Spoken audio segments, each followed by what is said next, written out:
This week on Capitol Journal, the state school board meets on a range of topics, including how to best communicate with the Alabama legislature. Karen Goldsmith takes us there. The state's automotive industry is starting to enter the electric vehicle market. Randy Scott has that story. Secretary of State Wes Allen is in studio discussing election security and how his office will go about protecting the vote in the years ahead. Alcoholic Beverage Control Administrator Curtis Stewart talks about his new role in the cabinet and the latest with alcohol policy. And Brian Lyman of the Alabama Reflector discusses his recently launched news outlet, as well as what we can expect in the legislative session. It's all next on Capitol Journal.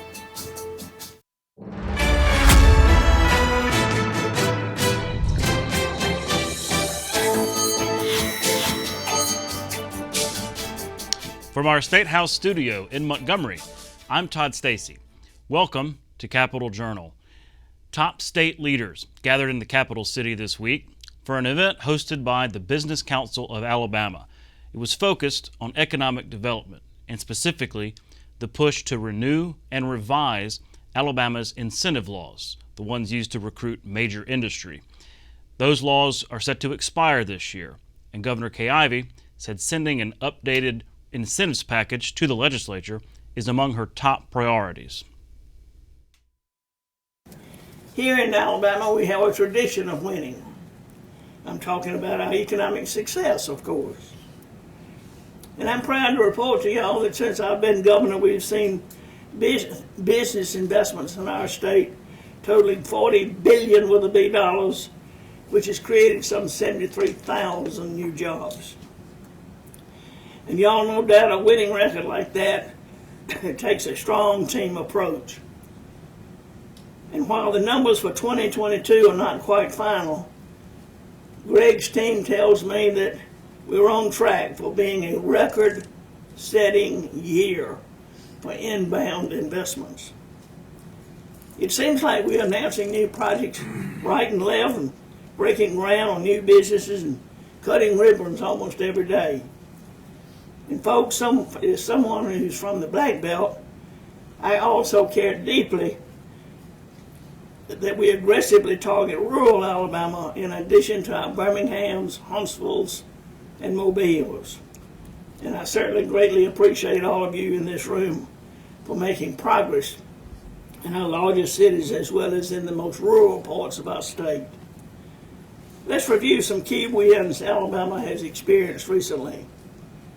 Novellis in Baldwin County, that's a $2.5 billion with a B dollars project, making it the largest in over a decade.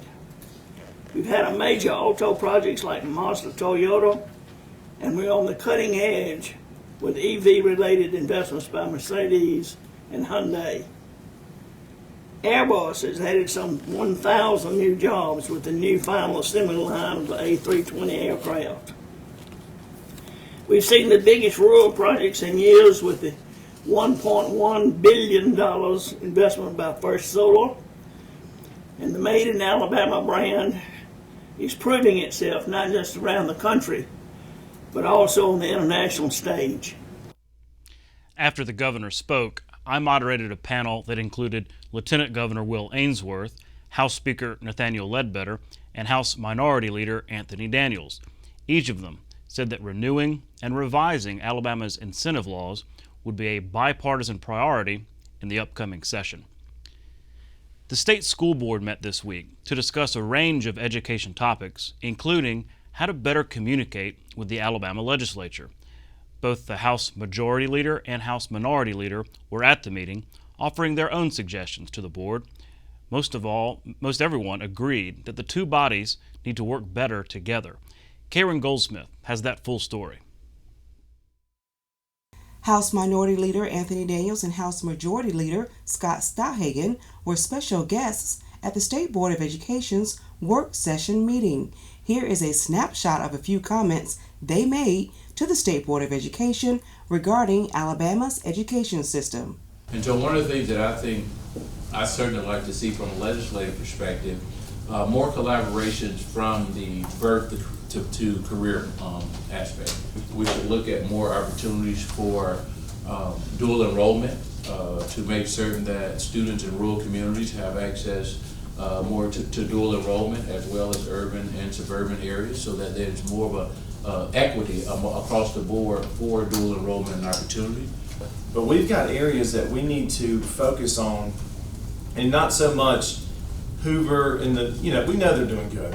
We need to focus on the places that are not. If these were all corporations, and if I was a CEO, I would get a list of the corporations that were not performing at a level, right?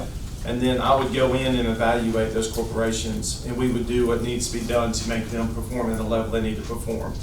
We know where the weaknesses are, we know where the threats are. So let's focus on those areas. Let's build unlikely partners and allies that we've never had a conversation with. We should not, right now, we're in crisis mode. In North Alabama, Dr. Reynolds can attest to this, we don't have enough people to fill the jobs that we have coming in from a qualified standpoint. And so instead of focusing a lot of our attention on bringing people in from out of state, we have to be deliberate about growing our people within the state and building the pipeline within the state of Alabama. But I think we need to take a drastic approach to the schools that are suffering. I think we need to get boots on the ground. We need to look at it from a different aspect from what we have been. I think we need to look at all the situations, the circumstances of that school and that community. And each decision for each school is going to be different. You can't say this is going to fix every school. One school is going to have completely different solutions than the other school. On the overall average, we do great. We got a great curriculum. We've got, my daughter's in 4th grade right now, so I'm going to tell you, she is learning stuff that I was learning in high school with anatomy and physiology in 4th grade. So I'm just sitting there thinking, wow. So that's impressive to me, but I'm worried about the kids who are just in a bad situation in our state. That's my number one focus. For Capital Journal, I'm Karen Goldsmith. After the school board meeting, State Superintendent Eric Mackey responded to a news story out of Tuscaloosa where students at Hillcrest High School staged a walkout protest after escalating complaints about a Black History Month program. According to AL.com, about 300 students protested and said the school had promoted psychological trauma among Black students.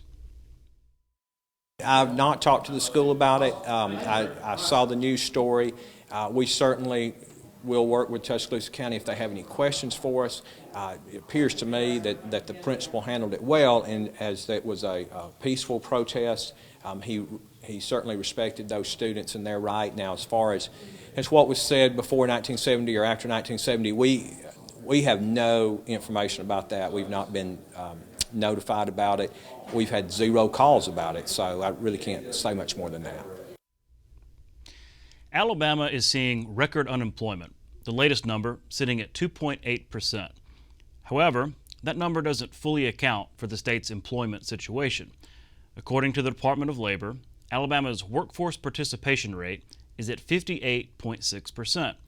That's better than many states, but Alabama leaders are still concerned that more than 40% of Alabama's able-bodied adults are not working or looking for work. A new survey from the Alabama Workforce Council looks into that problem by asking what barriers people have to going to work. According to the survey of those individuals, 31% said that lack of transportation to and from work was their primary reason for being unemployed or underemployed. 26% said full-time work was hard to find. 19% said illness or disability. 9% said lack of qualifications or credentials. And 18% said family obligations. And 17% said either lack of child care or responsibility to care for elderly relatives. I recently spoke with AIDT Director Ed Castile about the takeaways from their survey. This survey, it helped us pinpoint a few things, and you're thinking, okay, well, we thought child care. Well, now, okay, well, obviously we need to focus more on transportation. And although we knew it was there and it was certainly an issue, so what we've done at the AIDT is, we're looking at how we can remove that barrier. How can we get them to the training and then to the job once they get it, at least for a period of time until they have enough money or enough resources to be able to take care of their own transportation? And I don't know that we have the perfect solution at all, but we're certainly every day a host of our staff working on those solutions. So this survey just helped us, pinpoint that a little bit. What we saw that was encouraging, though, was that about 3/4 of those respondents said they're going to seek employment in 2023. Hooray! Yeah. We need them. Last week, we reported on the rise in electric vehicles in Alabama. Hyundai Motor Manufacturing of Alabama is now making plans in the EV market, adding them to their production line here in Montgomery. Capital Journal's Randy Scott reports. Right here we have the five cars around us are all pickup trucks. And so people will look over and they see it because the appearance of it is the same, but the trim on the lights is a little different, and then it says lightning on the back of the bed. And so people will kind of do a double take. What Michael Staley is talking about are vehicles, to borrow a phrase from an 80s TV show, that are, quote, more than meets the eye. Staley is the president of the Alabama Clean Fuels Coalition, a group supporting new energy sources to power vehicles, in this case, electricity. EVs range from 2 to 5 miles per kilowatt hour, and if you're paying 14 cents for a kilowatt hour and you're going 2 miles, you're paying 7 cents a mile for your fuel. So that's 1/3 of what you would be paying for gas at $3.30 a gallon, 18 miles a gallon truck. He adds, new technology is increasing conversations about EVs daily. Our state has been investing in electric vehicle charging grants for businesses since 2020. And then the federal government now has a program where we're going to get money for chargers along interstates. So the state legislature has been funding a program for 3 years now where they're making grants to businesses that the business ultimately owns that charger, but it gets them started. It puts a basic level of charging infrastructure in the public so that people can have confidence in an EV. Confidence that could lead to future benefits, according to Staley. If you're in the market to buy a car, whether it's used or new, in the next few years, and you're not considering your options that are electric, you're really missing half of the options you could look at, and I think you're making a mistake. With all this power, thanks to electricity, it's very well mannered, very powerful, very smooth riding, and blends in with traffic well. An idea the Alabama Clean Fuels Coalition supports. This is not a pipe dream. This is reality. People are buying these trucks right here in Alabama. For Capital Journal, I'm Randy Scott. And this just in, the federal government will cover 100% of the cost of disaster cleanup from the January 12th tornadoes. 7 people died in Autauga County from the storm, and downtown Selma was severely damaged. President Joe Biden's amended disaster declaration provides that federal funds for debris removal and emergency protective measures have been increased to 100% of the total eligible costs for a 30-day period. Governor Kay Ivey, Senator Katie Britt, and Congresswoman Terry Sewell had urged the president to provide those funds. We'll be right back with tonight's guests. You can watch past episodes of Capital Journal online at video.aptv.org. Capital Journal episodes are also available on APTV's free mobile app. You can also connect with Capital Journal and link to past episodes on Capital Journal's Facebook page. And you can listen to past episodes of Capital Journal when you're driving or on the go with Capital Journal podcasts. Joining me next is Alabama Secretary of State Wes Allen. Mr. Secretary, thanks for coming on Capital Journal. Thanks, Todd, but call me Wes. Well, that's just kind of the drill. I understand, no problem. Well, look, you've been on the job almost a month now. Right. It's been since the inauguration, taking the oath of office. Yeah. Brand new role there in the Secretary of State. Let me ask you, is it what you expected? What's this last month been like? Well, it's been very, very busy, but humbling.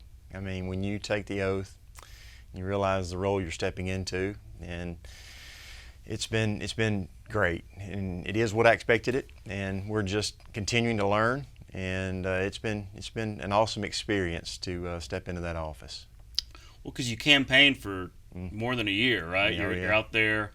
20 months. Yeah. So and then suddenly you're actually doing the job, right? Right. The dog that caught the car. So Mm-hmm. I'm guessing this involves staffing up, making sure the personnel is in place, making sure all your different departments are getting sort of familiar with all those. Yeah, we are. We've got a great staff.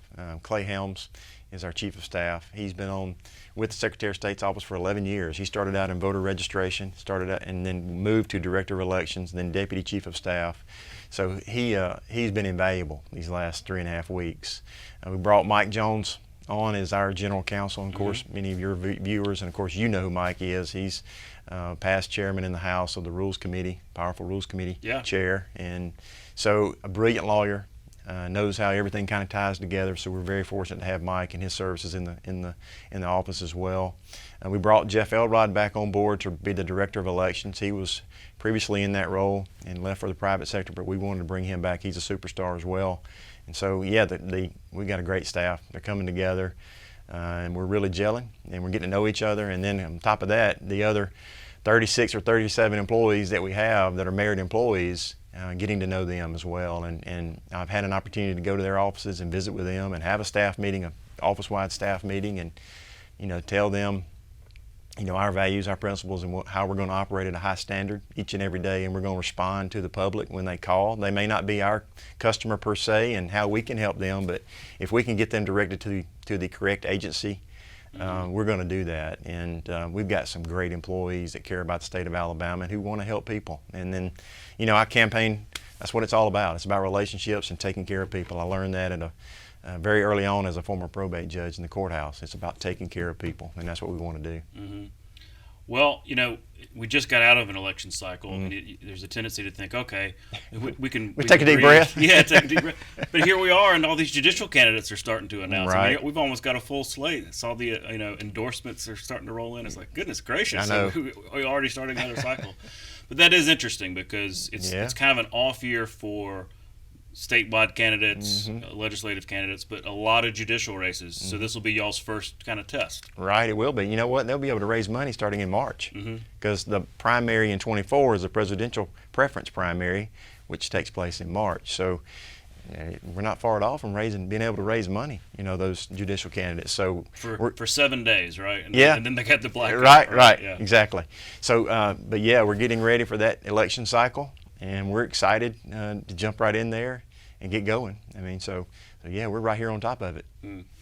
Well, one of your first acts as Secretary of State was to remove Alabama from this ERIC system, Electronic Registration Information Center. This is like a data sharing sort of thing. Right.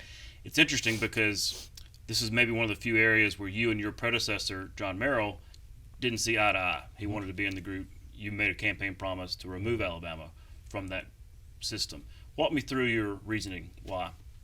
Well, there's a couple of reasons, a couple of red flags. One is the data transfer. And we talk so much about protecting our personal, private information, data breaches. We hear about it all the time. There was a spy balloon. Right. We hear about it all the time in the news. So every 60 days, per the contract that we had with ERIC, which is a private out-of-state group, every 60 days, Alabama's driver's license information is transferred to ERIC. And so they run it through their algorithms to figure out who's moved, who's died, who's committed felonies, and who's not eligible to vote because of the certain felonies. And then they send that information back to us. So that's very, very concerning that all of that private data is going to a private nonprofit where we don't know where those servers are in the first place. And so another red flag, too, is that the data from minors and children, those less than 18, 17 years old that are approaching voting age, are transferred as well. And ERIC was sold as making sure we have clean voter rolls. Well, if that's the case, why do they need information on minors, on children? And what it's doing is identifying when we send the information to them, they run it through their algorithms like I just said, they're identifying who is eligible but unregistered to vote through our driver's license system. Because as you know, when you go in to register or go in to renew your driver's license, they're going to ask you the question, do you want to be registered to vote? And then they check the little box and whatnot. So it identifies, and then the state, per the contract, the taxpayers of Alabama are required to pay the office is required to pay and send out postcards to those eligible but unregistered to offer them to get registered to vote. And so the left in this country, one of their holy grails is automatic voter registration. Well, they knew, the left knows they can't get that passed through a conservative state legislature. And so one of the reasons I think they created this system was to make the taxpayers pay for voter registration, because voter registration, the left, it cost a lot of money to get voter registration drives, and it just cost a lot of money. So now getting the taxpayers to pay for it, they can divert that money to voter turnout.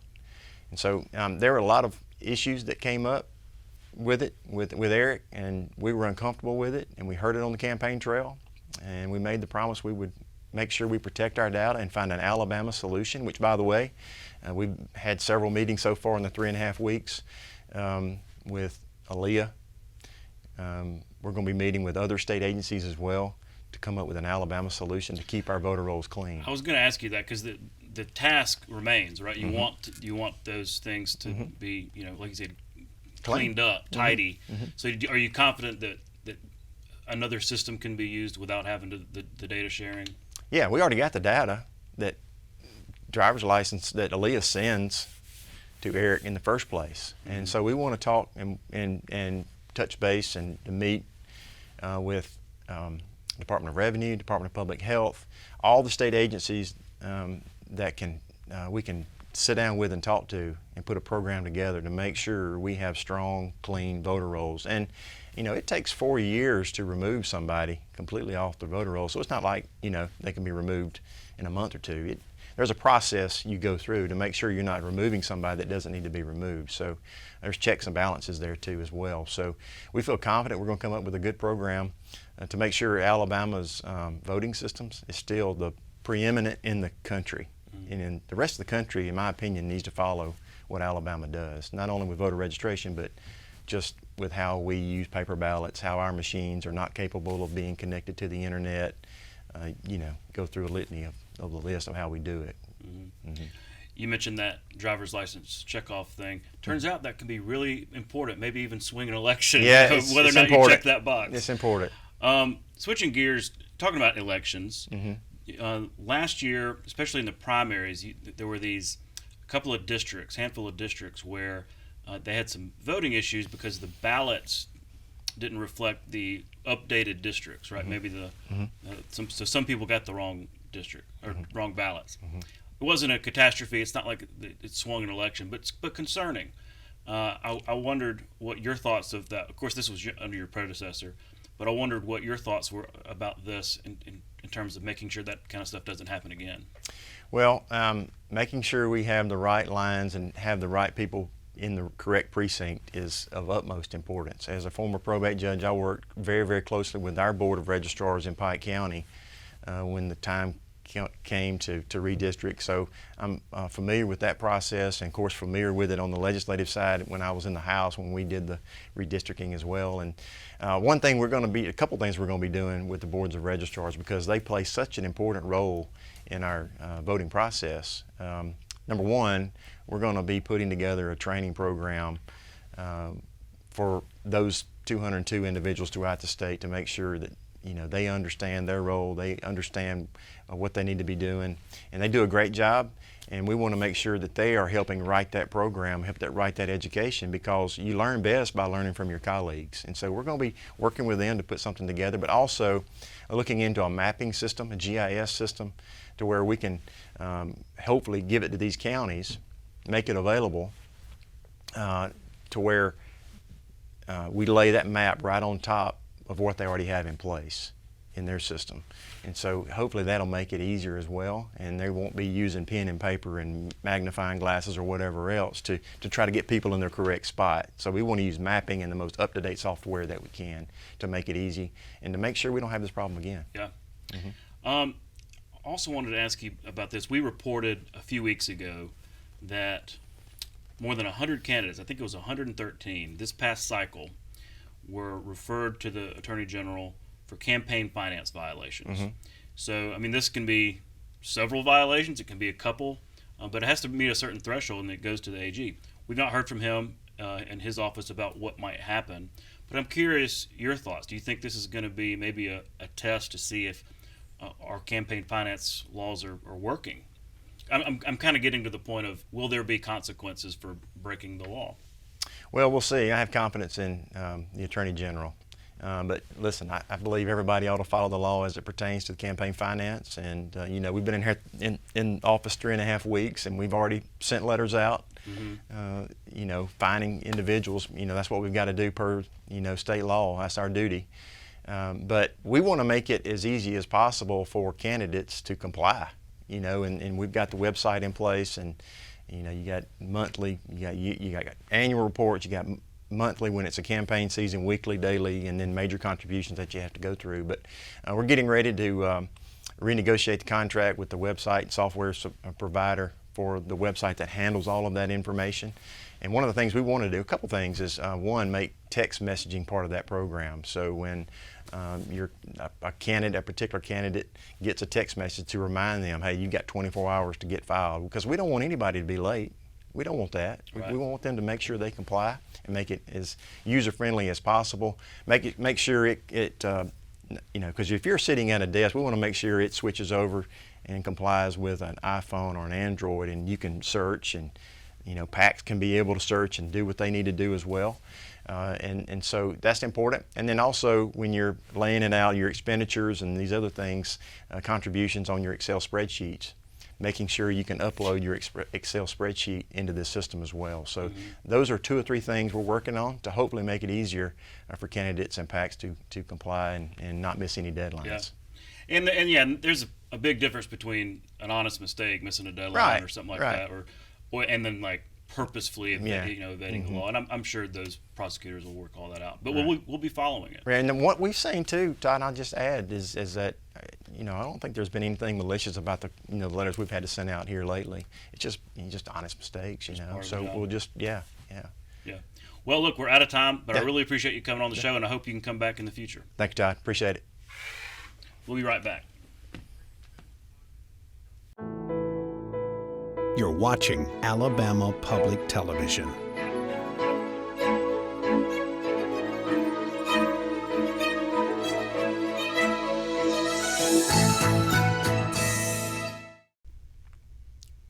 Next, I'm joined by Curtis Stewart, ABC Administrator for the state of Alabama.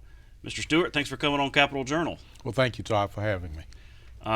You are one of the newest cabinet members, recently appointed by Governor Ivey, but in replacing Matt Gibson, who had been there more than a decade. So I'm curious how the last couple of months on the job and taking over this agency have gone for you. Well, they've gone very fast. It's been less than 2 months, actually. My appointment was effective January 1st. Okay. So just over a month. It involves a lot of things that are moving together, being dealt with at the same time. We've got stores, we've got a warehouse, we've got licensees, we've got taxes we collect, so a lot of different things.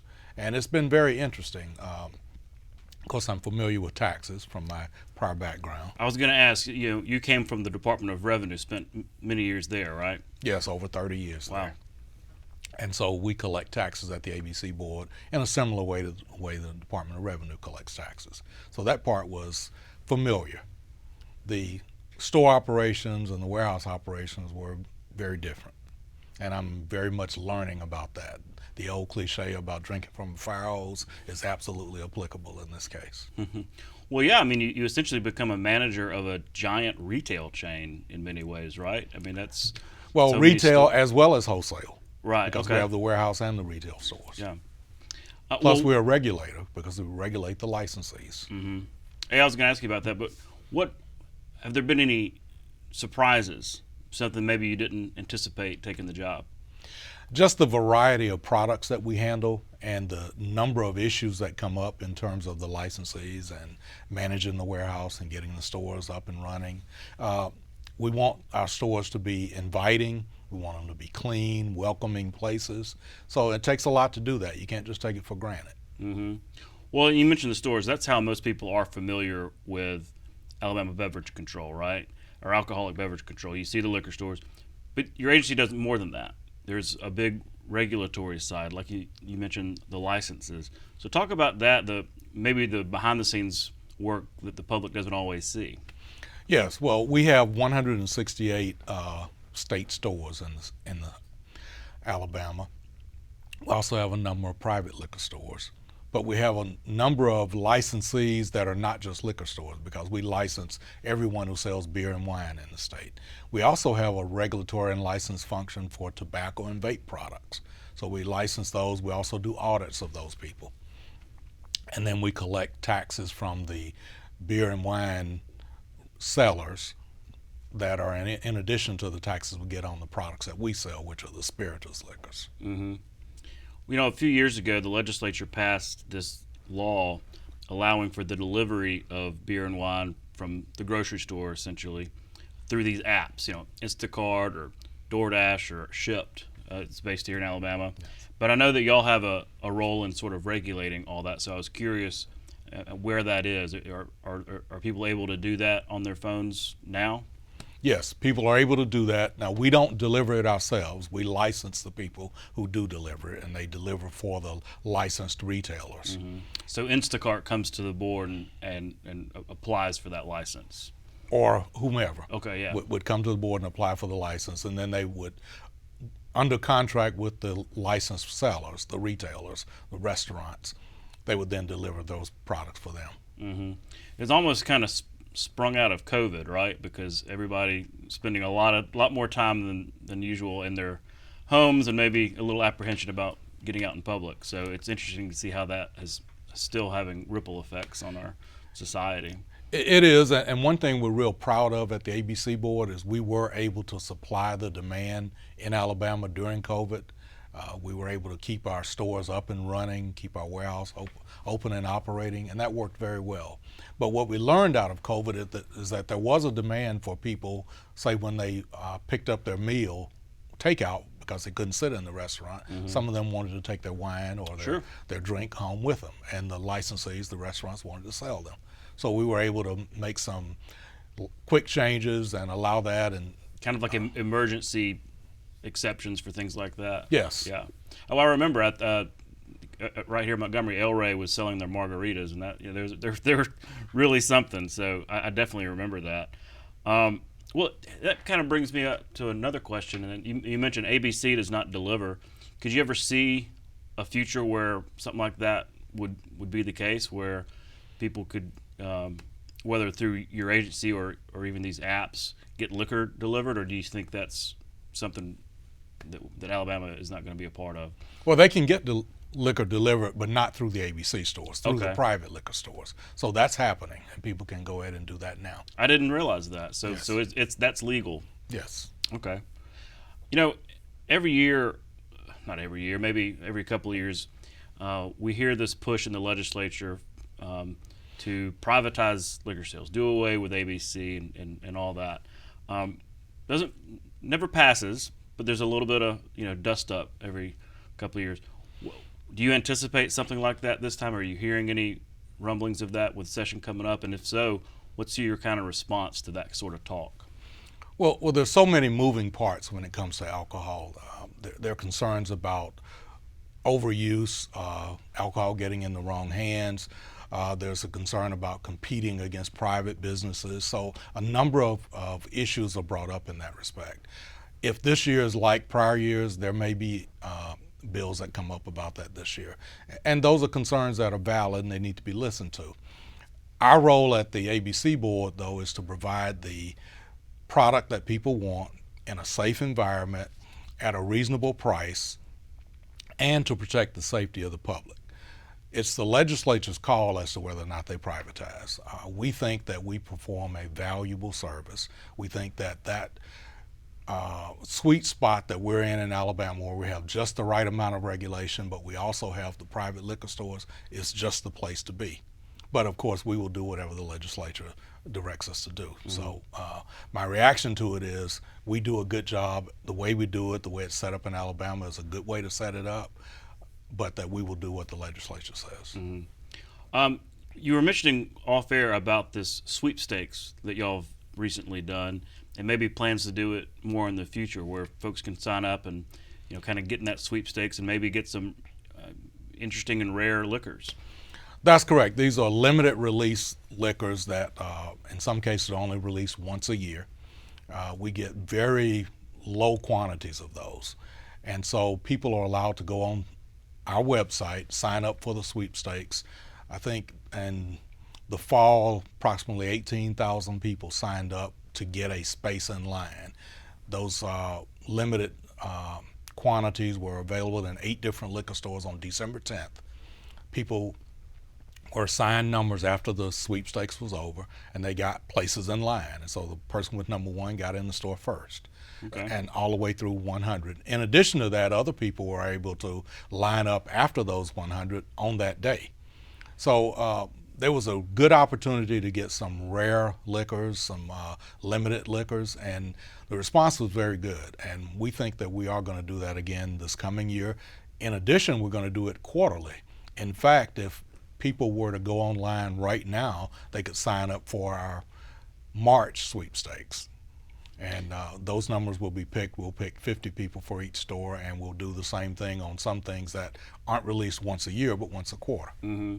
And so these are like the Blantons and the Pappies, the stuff that you're never going to see in stores because they go so quickly. That's right. It does go very quickly. And in fact, even if you're in line, unless you got a very low number, you might not get any of it. Mm-hmm.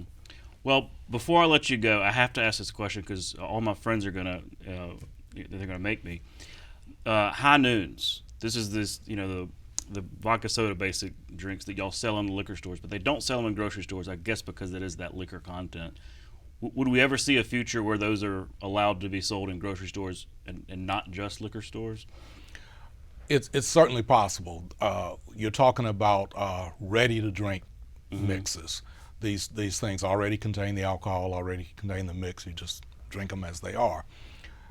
There is consideration of allowing certain things with low alcohol contents to be sold outside of the ABC system. Mm-hmm. I understand there's a lot of discussion going on it. We've been consulted about it. I haven't seen a bill that's ready to be introduced or anything, but that may happen. It's very possible. Those things are now available in liquor stores, like you said, not just the state stores, but the private stores as well. Mm-hmm. But at some point in the future, it is possible to answer your question.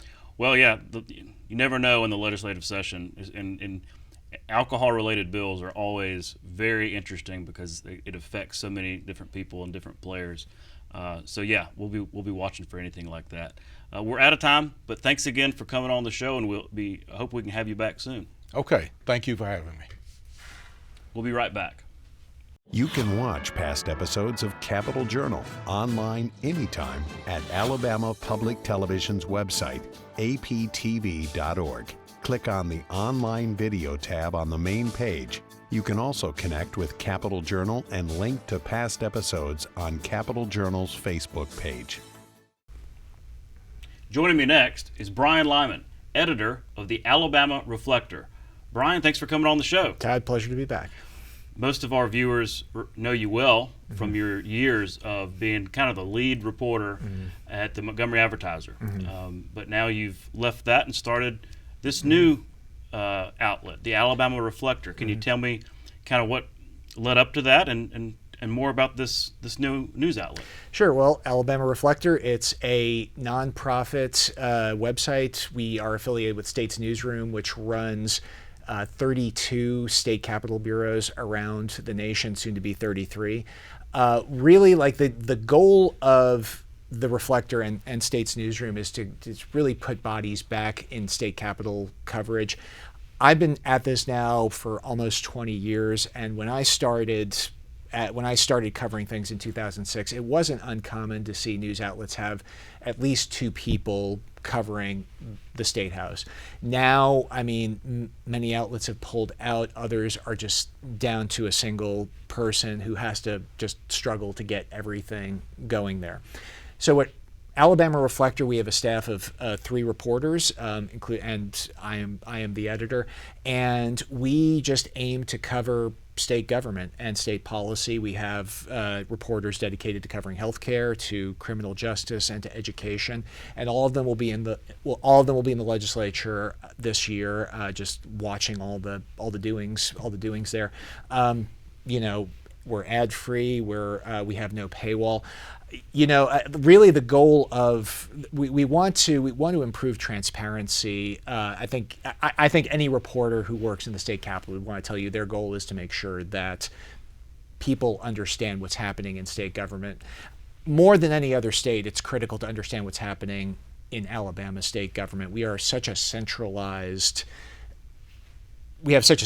structure with how we run things. I mean, almost all the money for public schools comes through the state government. The state government has enormous power over the state cities and towns. So it's really important to have as many people there as possible. And when State's Newsroom came to me with this offer, I mean, I just thought bringing 3 more people into State House coverage, that can only be good for the state of Alabama. So I really hope people will find us to be a valuable resource. Other thing too I should mention as well, all our coverage is free to share, to distribute. We've been picked up already by several state outlets. I was saying the other day, it's a really strange thing because as a reporter, and you know this yourself obviously, but as a reporter, you're always raised to be mindful or to be angry when somebody takes your stuff. And here you get scooped. Yeah, and here we want people to take our stuff. We hope they find it valuable, and we hope like they use it and like are able to get it to their own audiences. Mm-hmm. Well, yeah, that was the first thing I asked you when I heard about this was, because running the Daily News, hey, will we be able to subscribe, right? Like to pay you for the content? And you said, actually, it's going to be free. So that's and look, it is welcome to have more reporters in those press rooms. And starting the Daily News 5 years ago, it was a similar goal. Like you saw the press corps just sort of dwindle over the years. Papers couldn't afford, for whatever reason. And so I think hopefully that trend is starting to reverse with more reporters. And I always would say, like, it's good if 5 reporters write about the same story because you have that diversity of reporting out there. Right.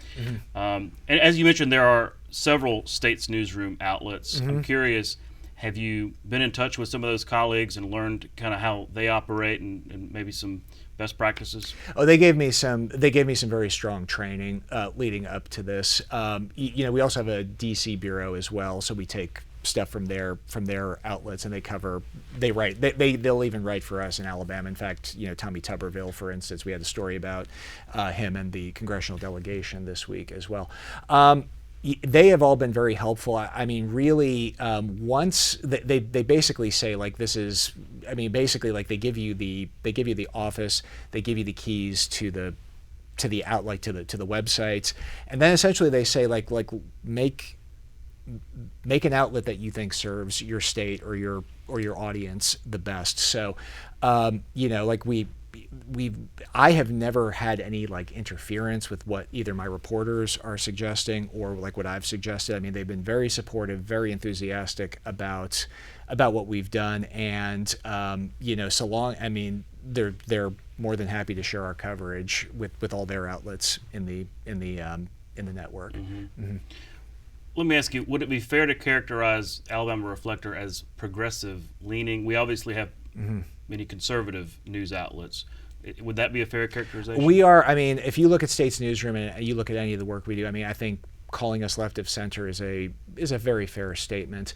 I would add though that we are dedicated to like the highest principles of journalism. So in every story, we are going to get every relevant voice that we possibly can in that piece. We will follow the facts where they go, but we do not come out with an agenda. We want to reflect our state as best as we possibly can. Well, let me ask you, you've been a print reporter, you said 20 years. 23 years. Okay, wow. Well, so you obviously know the industry, and it's been changing that entire time, but I think right now we're almost at an inflection point. You've got where, the Birmingham News, Huntsville Times, and Press Register, they're about to stop printing, period. Yep. That's been kind of coming for a while. Changes at Gannett, papers, and things like that. What do you think the future of print journalism is here in Alabama, at least? I like to think of this quote from the critic James Poniwazik, who wrote years ago that the golden age of journalism is always 20 years before whatever the present happens to be. Okay. I will say that, I will say this, I have been a reporter, I've been a paid reporter since October 16th, 2000. There has never been a time when the industry wasn't in crisis. I mean, like we are, and I think that's just simply inherent to journalism. There's no real financial model of journalism that's going to last more than a generation, because your audiences change, their tastes change, their needs change. The idea of who a newspaper should serve changes. I mean, 50 years ago, most editors wouldn't have thought much about covering, like non-white communities. They might have dismissed women's concerns as well. Things like the industry evolves, sometimes for the worse, sometimes for the better. I think what you're seeing now is the print product is, like I grew up with a copy of the newspaper every morning. Sure, me too. My children, for the most part, have not. I'm sure, people, coming out of college probably didn't have that experience either. They've been reading on their tablets, on their screens, for years and years and years. So, I mean, the fact that print is going out, I mean, it's sad. It doesn't surprise me. I think what's really critical, what people really want to focus on is, are the resources there to sustain a newsroom that can provide the information that they need? AL.com clearly thinks that it has a model where it can continue doing its high quality news, its commentary, its investigative pieces, its sports coverage, obviously. I think it's and that's a good thing, because I can remember even 15 years ago, even as digital ad revenues were growing, the money just simply wasn't there to sustain a newsroom that you had 15 years ago. Now, maybe we've simply come to the point where that newsroom will never come back, and newsrooms have gotten to the point where now they can be paid for by digital revenues. But look, I mean, the thing I wish more reporters had a sense of was media history, because if you look in journalism history, disruption is not a bug, it's a feature, and it's just something we all have to get used to. So long as the work is being done, the medium will take care of itself. Well, let's switch gears and talk about the legislative session. It's coming up less than a month, March 7th. They will be gaveling in.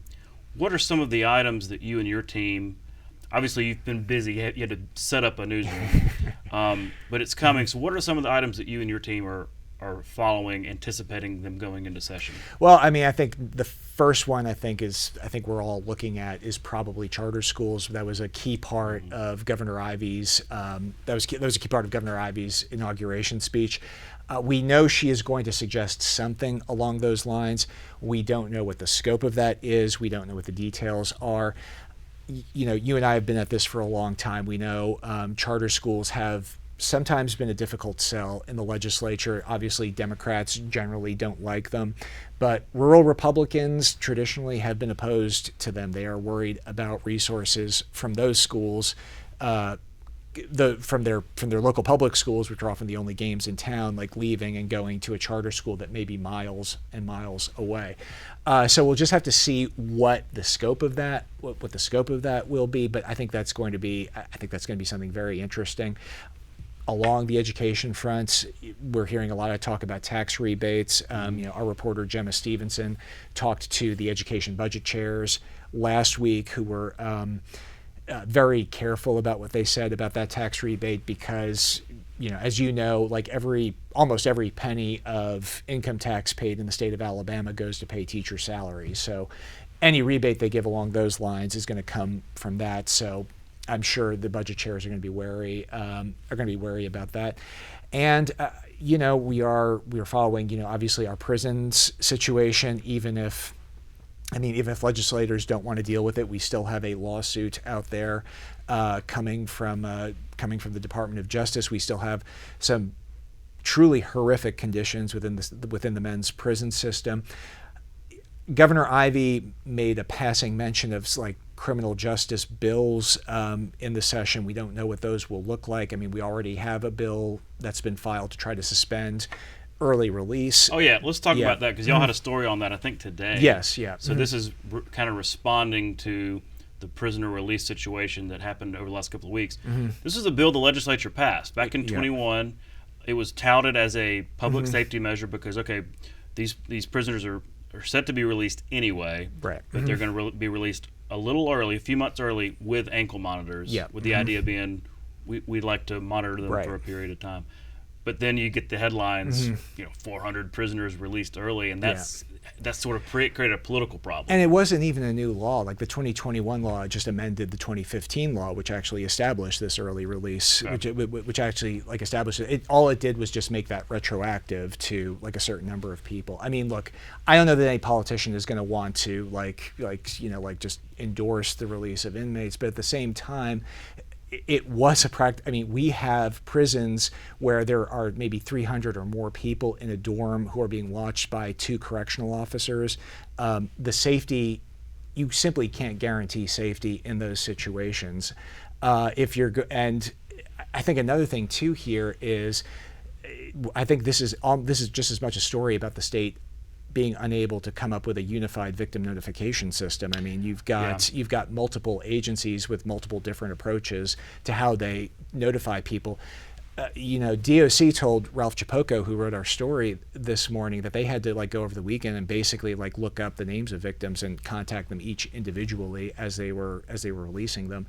They've been trying to do this. I guess they've been trying to get some kind of unified system for 15 years now. So. I mean, I think that's, I think that's as much a part. I think that's as much a part of this situation as anything else that we're seeing here. So is this bill that's you said y'all reported that it's gaining signatures and would it basically undo? I mean, it would suspend it at least until 2030. Okay. So we would, and what the sponsor Chris Elliott told us was that he think it would give us space to build new prisons, to get obviously we'll have the new prisons built by that time, so maybe get that under control, maybe have more staffing. There are other legislators who are skeptical of that approach as well. I mean, you can wait for those prisons to be built, but I mean you're still dealing with an overcrowded situation and a federal court that's getting very impatient with the state about addressing it. So we'll see. I mean, we'll see where it goes. It's going to be. I think it could be a tougher sell than the sponsors may expect. Well, let me ask you about the perennial issue of gambling. I wrote a column the other day, basically saying that, look, yes, it's going to be talked about. It's always talked about, but I'm not sure if I'm not hearing any true traction of there's a bill and there's a real plan, and we're so close to session. I feel like we would have heard that by now. Yeah, and it always amazes me that Alabama got medical marijuana before it got a lottery. I mean, I think that's the biggest yardstick you can have for the difficulty of this issue. It divides people on moral grounds. I mean, but you also have just any number of turf wars between the different interest groups. And I mean, if Alabama government was designed to do anything, it was designed to make strong interest groups happy. This is one issue where the conflicts are just simply too intense to make everybody happy. I think we saw 2 years ago, Del Marsh had a very carefully planned, very, carefully detailed plan to do gambling and do a lottery. Even if you were opposed to it, I think you could say it seemed like a reasonable proposal. It's about as close as you're going to get. Right. But you're also, to do that, you're going to have to leave, either you would have to leave some people out or you would have to bring everybody in. If you brought everybody in, you would not have enough Republican votes to pass it. If you left people out, you would also, not only would you not have enough Republican votes to pass it, you would not have enough Democratic votes to pass it, because you need the Democrats on anything.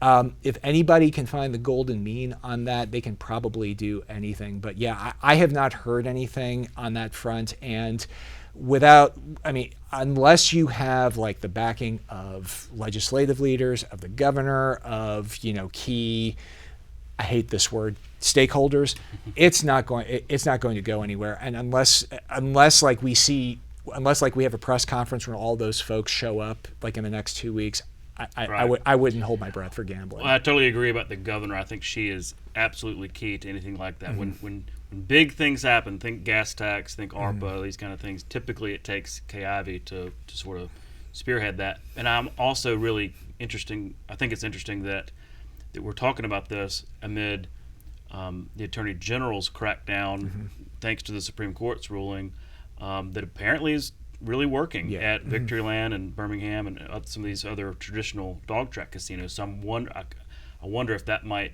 how long it's going to take until they really want to come to the table and be full-fledged casinos.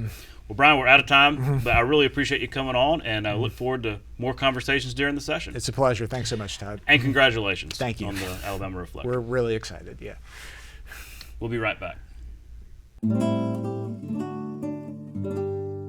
Birmingham native Nell Carter first came to public attention as a Broadway performer, but she achieved her most lasting fame as the star of the television series Gimme a Break. Carter had a successful career as a singer and dancer in several theater productions in New York during the 1970s, including her most acclaimed show, Ain't Misbehavin'. Carter received a Tony Award for her performance and earned 2 Emmys during her 6 seasons on Gimme a Break. That's our show for this week. Thanks for watching. Capital Journal will return next week at the same time, right here on Alabama Public Television.